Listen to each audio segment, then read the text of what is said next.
simplement acheter des sachets de gros pois qu'on vend au supermarché. Et les gros pois qu'on a, c'est la graine de la plante, donc c'est la semence. Donc il y a une petite préparation, on a mis à tremper. Ensuite, on a carrément semé les graines et ça nous a donné des plantes. Donc comme le gros pois est une plante très filante, donc on a dressé des fils à la verticale. Et voilà, on les a laissés pousser comme toute plante, enfin comme la plupart des plantes, elle va faire des fleurs.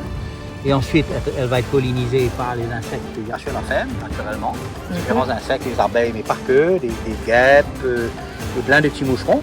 Et ensuite, forcément, il y aura la graine qui va suivre et le gros pois dans une cosse. Donc je pourrais te montrer tout à l'heure dans le séchoir solaire, on a récolté un petit peu. C'est une culture qui dure à peu près 5 mois. C'est une culture qui se fait au début de l'été, dans l'été sec. On plante ça en mai, juin et on va récolter en fin octobre, novembre jusqu'en décembre. Ce qui est intéressant avec le gros pois, c'est que c'est une plante qui va faire 2 saisons.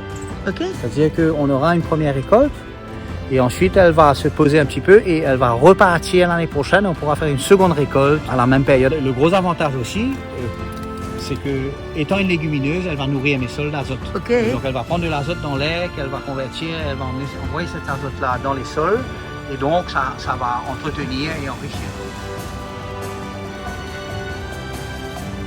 C'est ce qu'on appelle des engrais verts. Bien souvent, dans les grandes cultures, ils mettent des engrais verts pour la récolte, mais aussi justement entre les cultures principales.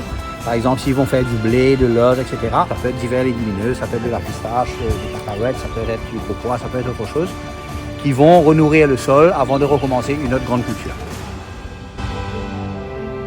Je vais rejoindre Maraz, qui a quelque chose à me faire découvrir. Nous allons planter des haricots. Ok. Qui lit dans un filet en haut.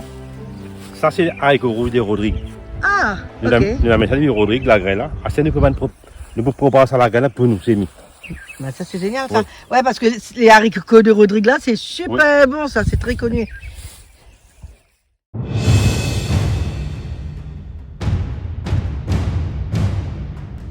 C'est qu'on a bricolé un petit séchoir solaire. Ok. Parce que de temps en temps, dépendant des produits, on a besoin de les faire sécher.